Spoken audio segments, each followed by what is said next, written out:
Hello everyone, कैसे हो आप सब। हेलो एवरीवन, कैसे हो आप सब। आई होप आप सब अच्छे होंगे। चलिए, तो आज हम क्लास 12 का चैप्टर नंबर 1 जिसका नाम है द सॉलिड स्टेट ठोस अवस्था, उसको आज पढ़ेंगे। और आज के इस वीडियो लेक्चर में हम बहुत कुछ बेसिक से लेकर अपने जो सिलेबस के अकॉर्डिंग जितने भी डेफिनेशंस हैं उनको जो है कवर करेंगे।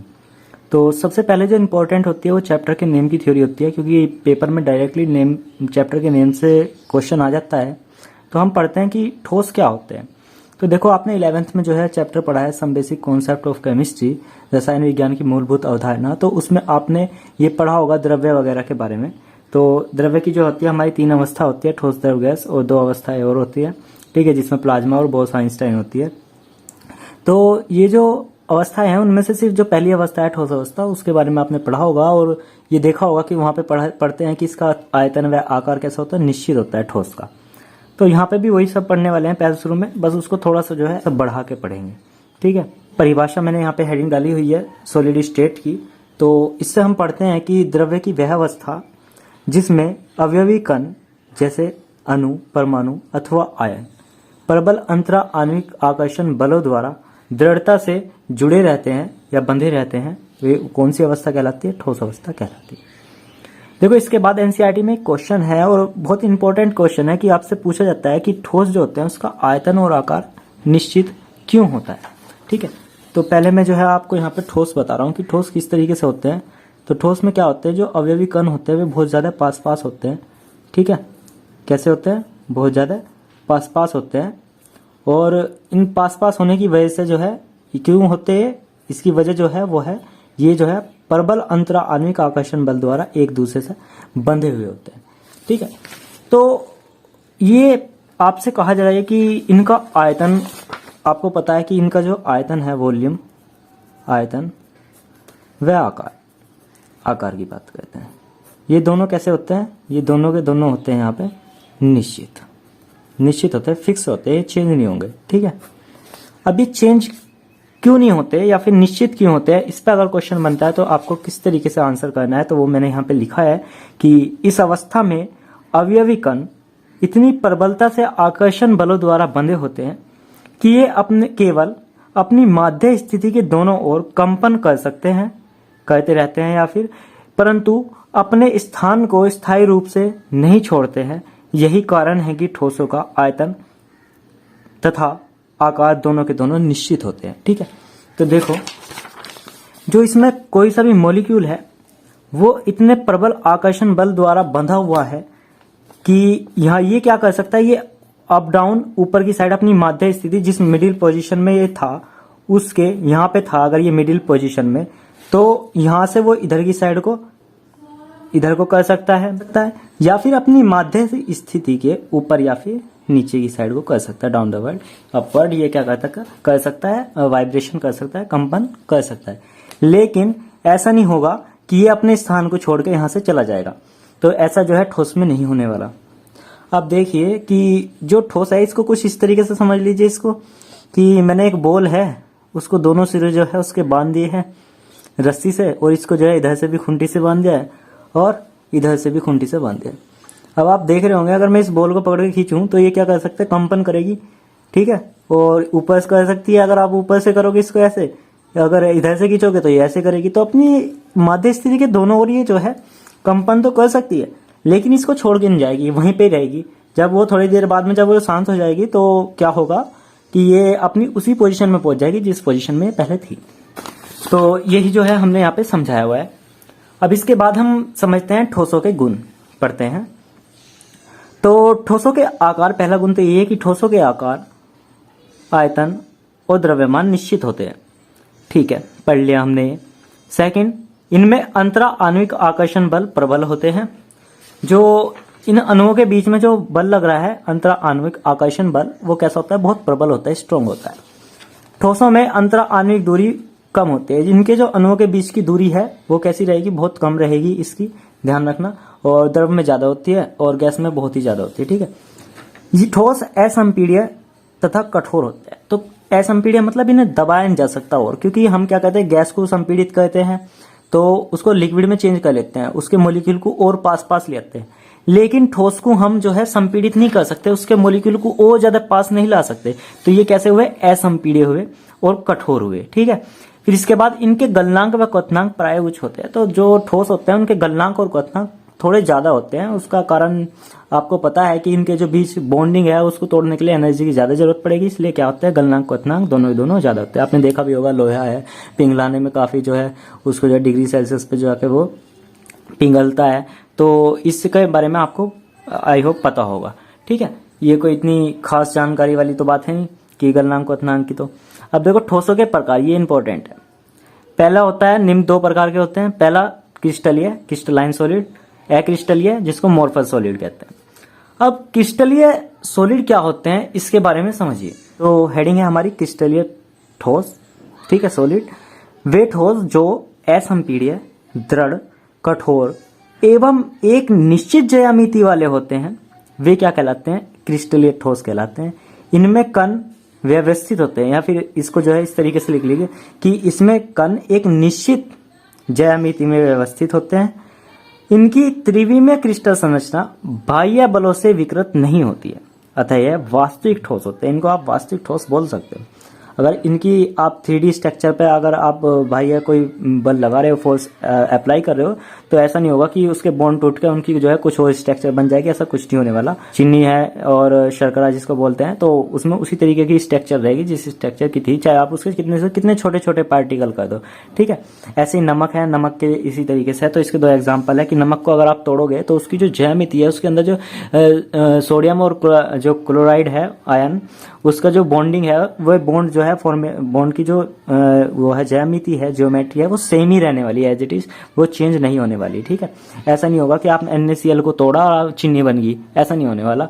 रहेगी वही जो कि वो था, NaCl का NaCl ही रहेगा। ठीक, फिर इसके बाद क्रिस्टलीय ठोस के प्रकार। अब समझते हैं क्रिस्टलीय ठोस के प्रकार। तो अंतरा आणविक बलों की प्रकृति के आधार पर इन्हें 4 भागों में बांटा गया है जो क्रिस्टलीय ठोस है। ठीक है, अक्रिस्टलीन, क्रिस्टलीय ठोस। ठीक है, क्रिस्टलीय ठोस के प्रकार हमारी हेडिंग है, और इनको जो है 4 प्रकार में बांटा गया है। देखो, पहला है आणविक ठोस, दूसरा है सहसंयोजी ठोस, तीसरा है आयनिक ठोस, और चौथा है आपका धात्विक ठोस। जो इनके अंदर जो अणुओं के मध्य बॉन्ड बन रहा है, बंध बन रहा है, उस बंध की प्रकृति के आधार पर जो है हमने 4 भागों में बांटा है ये। ठीक है, अब पहला है आणविक ठोस, हमने हेडिंग डाली। और जो आणविक ठोस होते हैं वे भी जो है 2 प्रकार बल्कि 3 प्रकार के होते हैं ये। तो 3 में सबसे पहला पढ़ते हैं हम ए, वो होता है अध्रुवीय ठोस। तो अध्रुवीय ठोस क्या होता है कि इस प्रकार के ठोस के अणु अध्रुवीय होते हैं तथा आपस में दुर्बल परिक्षेपण बल द्वारा, या फिर जिसे लंदन बल भी बोलते हैं, लंदन बल, उसके द्वारा जो है बंधे होते हैं। यह मुलायम व विद्युत के अचालक होते हैं और इनका गलनांक निम्न होता है। ये थोड़े से मुलायम भी होते हैं और विद्युत के अचालक होते हैं। ठीक है, जैसे हमने यहाँ पे इसका एग्जाम्पल आर्गन, हीलियम और आयोडीन, क्लोरीन, ठोस जो CO2 होता है वो, CCl4, नेफ्थलीन, ये सब क्या है, ये अध्रुवीय है। और इनके बीच जो बल है वो कैसा है, ये सब जिसकी बात कर रहे हैं हम यहाँ पे ठोस की बात कर रहे हैं। ठीक, कभी आप समझो कि गैस की बात कर रहे हैं, आयोडीन गैस होगी, क्लोरीन गैस होगी, नहीं भाई, ठोस की बात कर रहे हैं जो ठोस फेज में है, ठोस अवस्था में है। ठीक, फिर इसके बाद हमारा जो नेक्स्ट है वो है ध्रुवीय आणविक ठोस। तो ध्रुवीय आणविक ठोस क्या होते हैं कि इनमें जो बल है वो प्रबल द्विध्रुव आकर्षण बल रहेगा जो पाया जाएगा इनके अणुओं के बीच में। ठीक है, यहाँ पे समझो, यहाँ की बात कर रहे हैं जो ये मॉलिक्यूल है उनके बीच में जो बंध है, जो फोर्स लग रहा है, उस फोर्स के बारे में हम यहाँ पे बात कर रहे हैं, उसके बारे में हम बता रहे हैं जो बंध बन रहा है। देखो, प्रबल द्विध्रुव आकर्षण बल पाया जाता है। ठीक है, यह मुलायम व विद्युत के अचालक होते हैं। यह कमरे के ताप व दाब पर गैस अवस्था या फिर द्रव अवस्था में पाया जाता है। जो ये वाले ठोस हैं आपके, ये कमरे के ताप पे आप देखोगे तो HCl है, लिक्विड फेज में रहता है। आपने जो है अपनी रैक पे देखा होगा, जो प्रैक्टिकल लेबोरेटरी लैब में होती है ना, वहां पे देखा होगा आपने अपनी उस पे डेस्क पे कि HCl जो होता है वो बोतल में, और वो जो है लिक्विड फेज में होता है। लेकिन हाँ, अगर हम वो जो हमें मिलता है ना, वो मिलता है हमें कमरे के टेम्परेचर पे, लेकिन अदर टेम्परेचर पे जो है वो कैसा रहता है, ठोस और ठोस फेज में रहता है। और हम यहाँ पे जो है ठोस के बारे में बात कर रहे हैं। ठीक, ऐसा नहीं कि आप जो है फिर क्या हो HCl जो है वो तो लिक्विड होता है। चलिए अब इसके बाद जो है हाइड्रोजन बंध युक्त आणविक ठोस। नेक्स्ट हमारा तीसरे प्रकार का जो ठोस है आणविक ठोस, वो यह विद्युत के अचालक होते हैं। ठीक है, कमरे के ताप व दाब पर द्रव में मिलेंगे आपको ये वाले। वैसे तो ठोस रहते हैं लेकिन कमरे के ताप व दाब पर अगर आप लोगे तो वे आपको मिलेंगे क्या में, द्रव की अवस्था में मिलेंगे। ठीक है, तो यहाँ पे जो एग्जांपल है इसके वो है HF, H2O और NH3 जल है, अमोनिया है। ये सब जो है आपने देखा होगा कि क्या होते हैं, ये उसके फेज में होते हैं, लिक्विड फेज में। लेकिन आपने देखा होगा कि अगर टेम्परेचर घटा दें तो जो हमारा वाटर है वो सॉलिड में चेंज हो जाता है ना, अमोनिया है वो हो जाती है आपकी बर्फ बन जाएगा उसका। ठीक है, अब इसके बाद हमारा जो सेकंड टाइप जो आयनिक हमारा ठोस था वो था क्या, कौन सा, सहसंयोजी ठोस। लेकिन मैंने जो आयनिक ठोस है वो पहले कर लिया है यहाँ पे लिख लिया है, तो मैं पहले आयनिक ठोस पढ़ा रहा हूँ आपको। ठीक है, तो आयनिक ठोस क्या होते हैं, इसमें जो अवयवी कण है यानी जिससे ठोस वो मिलकर बना है वे कैसे रहेंगे, आयनिक रहेंगे, आयन रहेंगे। यह प्रबल आयनिक बंध तथा प्रबल स्थिर विद्युत आकर्षण बल द्वारा जुड़े रहते हैं, बंधे रहते हैं। यानी इलेक्ट्रोस्टैटिक फोर्स लगा हुआ होता है इनके बीच में, और जो बंध रहता है वो कैसा रहता है, आयनिक बंध रहता है। इनका गलनांक व क्वथनांक कुछ होता है। विद्युत के कुचालक होते हैं। ठीक है, कैसे होते हैं, कुचालक होते हैं, परंतु जल में घोलने पर आयन मुक्त कहते हैं, आयनों में टूट जाते हैं, और यह मुक्त आयन विद्युत का चालन कहते हैं। तो कभी कभी आपसे ये क्वेश्चन पूछ लिया जाता है कि जो नमक है वह ठोस अवस्था में विद्युत का चालक है या कुचालक कह लो, लेकिन लिक्विड फेज में वो विद्युत का चालन करता है, यानी इलेक्ट्रिसिटी फ्लो करता है, प्रवाहित करता है अपने अंदर से। ऐसा क्यों, तो जल में जब आप उसको घोलोगे तो वो क्या करेगा, आयन मुक्त करेगा, आयनों में टूट जाएगा, और आयनों में टूटने की वजह से वो क्या करेगा, विद्युत का चालन करेगा। जैसे NaCl है तो वो जल में अगर आप मिलाओगे उसको तो वो Na+ और Cl- में टूट जाता है। बाद अब यहाँ पे हमने जो सेकंड हेडिंग थी सहसंयोजी ठोस, उसके बारे में पढ़ते हैं। तो सहसंयोजी ठोस या फिर नेटवर्क ठोस भी कह देते हैं, तो कोई से भी नाम से हेडिंग आए तो उसके बारे में आपको ये बताना है। इसमें अवयवी कण सहसंयोजक बंधों द्वारा बंधे होते हैं। बंध जो है सहसंयोजक बंध है, जो कि आप 11वीं में पढ़ के आए हो। इसका कारण यह है कि इन ठोसों में विस्तृत अनेक रूपकता पाई जाती है, इसलिए इन्हें विशाल अणु कहते हैं। यह बंध दिशात्मक व प्रबल होते हैं, इनके गलनांक व क्वथनांक बहुत अधिक होते हैं तथा यह विद्युत रोधी होते हैं। इनमें जो है इलेक्ट्रिसिटी प्रवाहित नहीं होने वाली, और ये जो है इनके गलनांक क्वथनांक बहुत ज्यादा रहेंगे। यह बंध जो होंगे इनके बीच में जो बंध होगा वो दिशात्मक होगा। लेकिन एग्जाम्पल की हम बात करें इसमें तो हीरा ग्रेफाइट, सिलिकॉन कार्बाइड, और ये जो है आपका सिलिकॉन कार्बाइड और सिलिका जो है ये इसके एग्जाम्पल है। लेकिन ग्रेफाइट पे क्वेश्चन बन जाता है बोर्ड में कि ग्रेफाइट विद्युत का सुचालक है क्यों। तो ये जो है हमने यहाँ पे स्टार लगाया, अपवाद में हम यहाँ पे बता रहे हैं। हम यहाँ पे बताएंगे कि जो ग्रेफाइट होता है वह है तो सहसंयोजक ठोस, परंतु यह विद्युत का चालक होता है क्योंकि इसमें कार्बन परमाणु विभिन्न परतों में व्यवस्थित होते हैं, परत बाई परत बने हुए होते हैं। देखो इसको जो है आप NCERT की बुक से देख लेना या फिर नेट पे जो है डाल के वहां से देख सकते हो। अब इसके बाद यहाँ पे देखो कि इसके बाद लिखा है कि और प्रत्येक परमाणु उसी परत के 3 निकटवर्ती परमाणु से जुड़ा होता है, सहसंयोजक बंध द्वारा जुड़ा होता है, तथा चौथा इलेक्ट्रॉन अलग अलग परतों के मध्य उपस्थित होता है। यह गमन करने के लिए मुक्त होता है और इस मुक्त इलेक्ट्रॉन के कारण ग्रेफाइट विद्युत का चालक होता है। इसमें क्या होता है कि जो कार्बन परमाणु है उसमें से 3 तो अलग अलग जो है तीन जो है अपने निकटवर्ती परमाणुओं के साथ क्या कर लेते हैं, कार्बन है उसके जो इस तरीके से समझ लो कि जो कार्बन है उसके साथ जो 4 उसके इलेक्ट्रॉन है, ठीक है, एक एरा, एक एरा, एक एरा और एक एरा, उसमें से ये सब तो चले जाते हैं बॉन्ड बनाने में, लेकिन एक जो है इलेक्ट्रॉन ये बचा रह जाता है और ये फिर जो है घूमने फिरने का उसमें काम करता है, क्या में, ग्रेफाइट की स्ट्रक्चर में, ग्रेफाइट की स्ट्रक्चर में। अब देखो इस चीज का ध्यान रखना, आपको जो ग्रेफाइट की स्ट्रक्चर है वो NCERT की बुक से देखनी है, ठीक है। वो मैंने यहाँ पे लिखा हुआ है, मैंने बनाई नहीं है क्योंकि मेरे पास स्पेस कम था, मैं बनाता भी तो बहुत कम से उसमें बनता, इसलिए जो है आप जो है NCERT की बुक से देख लेना। तो यहाँ पे जो है कि इस मुक्त इलेक्ट्रॉन के कारण विद्युत ग्रेफाइट का चालक होता है, और ये जो क्वेश्चन आपका आना है बोर्ड एग्जाम में वो हमने यहाँ पे कंप्लीट कर लिया। अब इसके बाद यहाँ पे हमारा लास्ट है धात्विक ठोस क्या होते हैं, तो इसके बारे में पढ़ते हैं। देखो, इनमें धात्विक बंध पाया जाएगा, मेटेलिक बॉन्ड पाया जाएगा। इस प्रकार के ठोस में गतिशील इलेक्ट्रॉन जो होते हैं वे गतिशील होते हैं तथा क्रिस्टल में सभी जगह में फैले रहते हैं। इन इलेक्ट्रॉनों के कारण धात्विक ठोस विद्युत का प्रवाह करते हैं और धात्विक चमक, इनमें धात्विक चमक रंग इन मुक्त इलेक्ट्रॉनों के कारण ही होती है।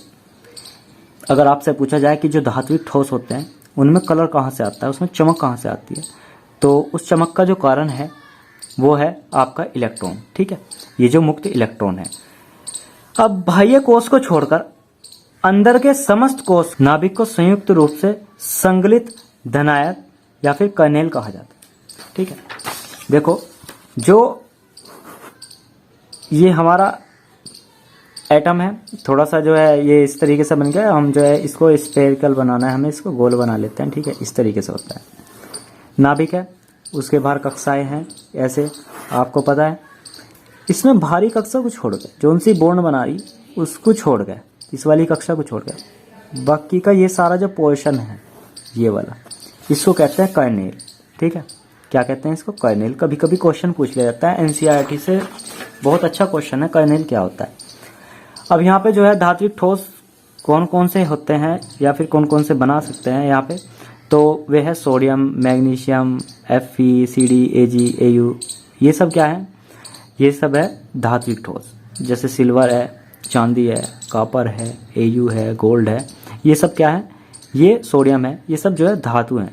ठीक, अब इसके बाद हमारा जो नेक्स्ट थ्योरी है वो है अक्रिस्टलीय ठोस। क्या होते हैं अक्रिस्टलीय ठोस? तो ये होते हैं कि वे ठोस जिनमें संपूर्ण क्रिस्टल में अवयवी कण एक निश्चित ज्यामिति में व्यवस्थित नहीं होते, अक्रिस्टलीय ठोस कहलाते हैं। देखो, अब जो तुम्हारे ये वाले ठोस जो आपने क्रिस्टलीय ठोस पढ़े, उसमें एक निश्चित ज्यामिति से, उसमें एक पैटर्न था निश्चित कि यहाँ पे ए के साथ बी मिल रहा है, ए के साथ बी है, ए के साथ ए बी है, फिर ये जो है बी ए बी, ठीक है, और ए। इस तरीके से यहाँ से यहाँ देखोगे तो यहाँ पे भी कॉम्बिनेशन सेम है, यहाँ भी यहाँ से सेम। तो पैटर्न जो है एक निश्चित पैटर्न था। लेकिन जब अक्रिस्टलीय की बात आती है तो ए बी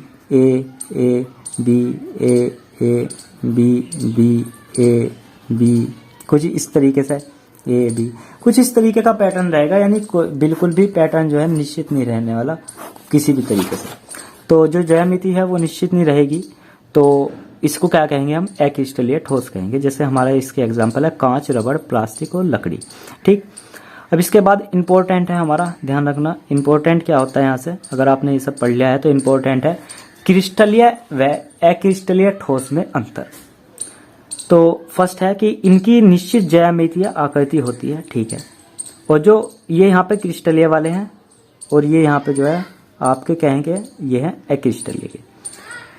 इसके गलनांक निश्चित एवं तीक्ष्ण होते हैं। जो आपके क्रिस्टलीय ठोस होते हैं उसके जो गलनांक होते हैं वे निश्चित होते हैं, फिक्स बिल्कुल, कि 105 डिग्री सेल्सियस है तो 105 डिग्री सेल्सियस, और तीक्ष्ण यानी 105 होते ही तुरंत पिघल जाएगा वो। तो इस तरीके से तीक्ष्ण और निश्चित होते हैं। फिर इसके बाद जो हमारा थर्ड है उसका जो है बिल्कुल विपरीत हो जाएगा। जो आपका अक्रिस्टलीय ठोस है उसको बिल्कुल अपोजिट है वो इसका। ठीक है, उसको तो मैं नहीं यहाँ पे पढ़ रहा हूँ, आप जो है उसको जो है बिल्कुल अपोजिट है, खुद पढ़ लेना। ठीक, फिर यहाँ पे देखो कि जो ये ठोस होते हैं क्रिस्टलीय, उनको वास्तविक ठोस माना जाता है। लेकिन जो अक्रिस्टलीय ठोस होते हैं उनको वास्तविक नहीं माना जाता, उनको आभासी माना जाता है। कैसा माना जाता है? आभासी। अब इसके बाद यहाँ पे जो हमारा नेक्स्ट पॉइंट है वो है क्रिस्टलीय ठोस विषमदेशिक प्रकृति के होते हैं। अब ये जो होते हैं ये अक्रिस्टलीय समदेशिक के होते हैं। ये समदेशिक और विषमदेशिक का कॉन्सेप्ट मैं अभी करा रहा हूँ। ठीक है, अभी आगे जो हेडिंग आएगी समदेशिक और विषमदेशिक रहेगी, वहां पे समझ लें। अब इसके बाद जो हमारा नेक्स्ट पॉइंट है वो है इनका शीतलन वक्र कैसा होता है? असतत होता है, और जो इनका होता है सतत होता है। अब ये सतत असतत का मैटर समझ लो कि भाई ये क्या होता है सतत और असतत। देखो, जो क्रिस्टलीय ठोस होते हैं उनमें क्या होता है, जो टेम्परेचर डिक्रीज होता है, शीतलन वक्र, ठंडा होने का काम। मान लिया यहाँ पे जो है 105 डिग्री सेल्सियस है, ये गर्म हुआ है ठोस, ठंडा हुआ 100 हो गया। तो अभी जो है ये टाइम चल रहा है इधर से इधर की साइड, कुछ टाइम बीत तक गया, अभी 100 ही है। अभी यहाँ पे भी ये कैसा 100, अब क्या हुआ, एकदम से फिर 90 हो गया, ठीक है। फिर जो है ये यहाँ पे कैसा हो गया, 90 हो गया, न यहाँ से यहाँ तक फिर 90 रहा कुछ टाइम तक, फिर एकदम से फिर घट गए, 80 हो गया। आपका ये ग्राफ है वो कॉन्टिन्यूस नहीं चल रहा, कैसे चल रहा है, असतत है, ठीक है। तो कैसे होते हैं ये क्रिस्टलीय ठोस होते हैं, ये क्रिस्टलीय की बात हो रही है। किसकी बात हो रही है, क्रिस्टलीय। और इसके विपरीत अगर हम अक्रिस्टलीय में देखें तो उसका जो टेम्परेचर है वो क्या होता है, लगातार जो है ऐसे घटता हुआ आता है, ठीक, टाइम के साथ साथ लगातार घटता है। ऐसे नहीं होगा कि पहले 105 से 100 आया, फिर 100 रहा कुछ देर, फिर 100 से 90 गया, ऐसा नहीं होने वाला। कैसा रहेगा, सतत रहेगा। तो ये क्या है, सतत, सतत, कॉन्टिन्यूअस, ठीक है, कॉन्टिन्यूअस। अब इसके बाद हमारे यहाँ पे पॉइंट आया था कि समदेशिक और विषमदेशिक क्या होते हैं। आपको ये समझना बहुत जरूरी है कि क्वेश्चन बनता है सीधा समदेशिक और विषमदेशिक पे।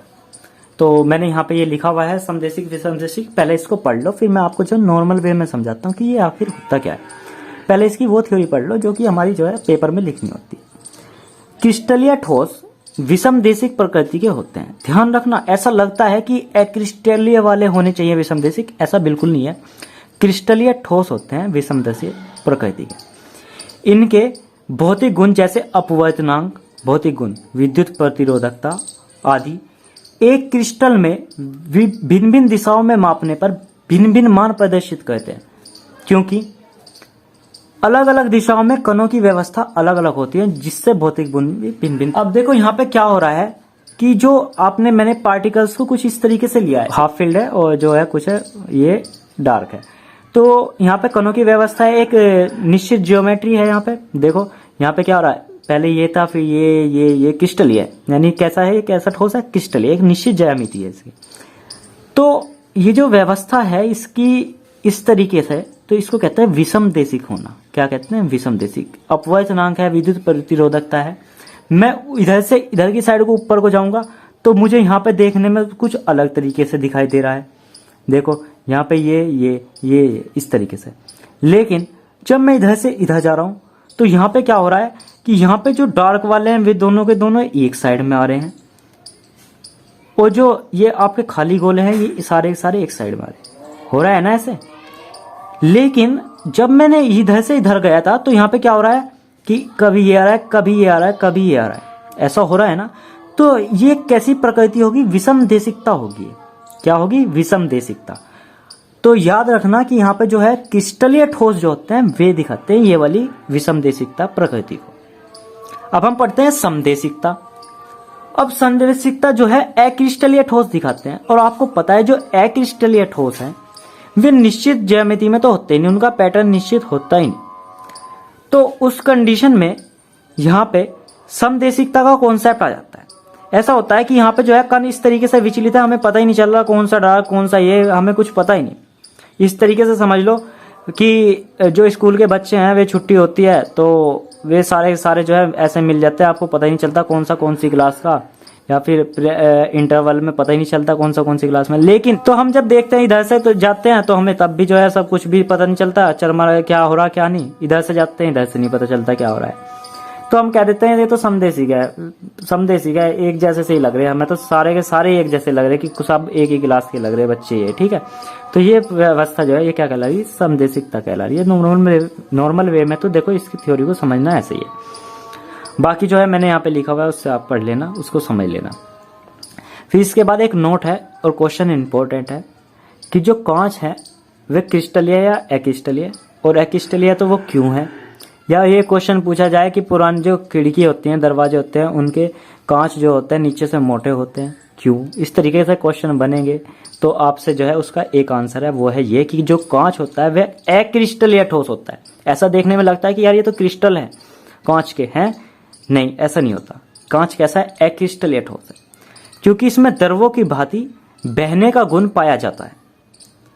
इसलिए कांच को आभासी ठोस या फिर सूडो सॉलिड, या हिंदी में कहें तो इसको कह सकते हैं अतिशीतित द्रव कहते हैं, ठीक है, या फिर माना जाता है, ठीक है। अतिशीतित द्रव, सुपर कोलिड लिक्विड माना जाता है।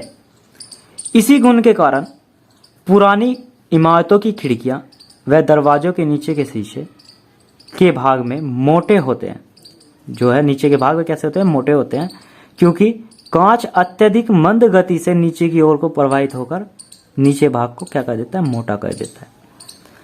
अब यहाँ पे जो है हमारे ये जो मैं नोट करा रहा हूँ आपको, ये नोट में चल रहा होगा ये यहाँ पे देखो, तो नोट में आपको जो है ये 3-4 नोट है, बहुत इंपॉर्टेंट है, क्वेश्चन डायरेक्ट बनता है इन क्वेश्चन इन टॉपिक से, इन नोट पॉइंट से। पहले कि क्रिस्टलीय ठोस को अक्रिस्टलीय में कैसे बदला जाए, तो अगर आप उसको पिघलाओ क्रिस्टलीय ठोस को, तो पिघला के अगर तुरंत ठंडा कर दो, एकदम से ठंडा कर दो, तो वो कैसा हो जाएगा, उसकी ज्योमेट्री चेंज हो जाएगी और वो कैसा हो जाएगा, अक्रिस्टलीय हो जाएगा। लेकिन अगर आपको क्रिस्टलीय को अक्रिस्टलीय को क्रिस्टलीय में बदलना, तो किस तरीके से करेंगे, तो इसका ऐसा नहीं कि इसका आप उल्टा करोगे, तो ऐसा नहीं करना। थर्ड पॉइंट पढ़ो कि एक अक्रिस्टलीय ठोस को गर्म करने पर तथा अत्यधिक दाब में धीरे धीरे ठंडा करने पर, अत्यधिक दाब बहुत तगड़ा प्रेशर और उसमें जो है फिर धीरे धीरे से ठंडा करो, तो वो क्रिस्टलीय ठोस में बदला जा सकता है। ठीक है, अब इसके बाद एक और नोट यहाँ पे जो है इंपॉर्टेंट क्वेश्चन है, और क्वेश्चन ये है कि कांच का सामान कुछ समय बाद दूधिया रंग का हो जाता है, क्यों? बहुत इंपॉर्टेंट क्वेश्चन, बहुत बार पूछा जाता है। इसका कारण यह है कि जब कांच धूप अथवा किसी अन्य स्रोत द्वारा दिन में तो गर्म हो जाता है और रात को जो है वो ठंडा हो जाए, एकदम से रात को जो है वो ठंडा होता है, तो इस प्रक्रिया जब ये लगातार होती रहती है, ये वाली प्रक्रिया, तो कांच में थोड़ा सा उसका क्रिस्टलीकरण हो जाता है। कांच का क्या हो जाता है, क्रिस्टलीकरण। ध्यान रखना, कांच अक्रिस्टलीय होता है और उसका क्या हो जाता है, क्रिस्टलीकरण हो जाता है, और क्रिस्टलीकरण होने के कारण उसका रंग दूधिया हो जाता है। ठीक है, तो आपको मैंने वहाँ पे पढ़ाया भी है, जो रंग है, कलर वाला मैटर है, वो सब जो है इलेक्ट्रॉन के ऊपर डिपेंड करता है, उसकी ट्रांजिशन की वजह से जो है कलर आता है। तो कांच जो है वो कैसा हो जाएगा, क्रिस्टल, थोड़ा सा क्रिस्टल फॉर्म में जाने लगेगा, तो उस वजह से वो कैसा हो जाएगा, दूधिया रंग का हो जाता है। अब इसके बाद जो है क्रिस्टल जालक और त्रिविम जालक, मात्रा कोष्टिका, इसको जो है सबको हम एक वीडियो लेक्चर में कंप्लीट करेंगे। आज का वीडियो लेक्चर आपको कैसा लगा ये मुझे कमेंट करके जरूर बताइएगा। अगर आपको कुछ समझना हो तो उसको भी जो है कमेंट बॉक्स में बताइएगा। कुछ चैप्टर्स ऐसे जिनको जो है आपको पहले वीडियो लेक्चर चाहिए उनमें, तो उनको कमेंट बॉक्स में बताइएगा। वीडियो को लाइक कर दीजिएगा, अपने दोस्तों के साथ शेयर कर लेना, ठीक है। और आप जो है टेलीग्राम जो है ग्रुप को ज्वाइन कर लो, मैंने जो लिंक दिया है वो डिस्क्रिप्शन में है। और बस इतना ही है।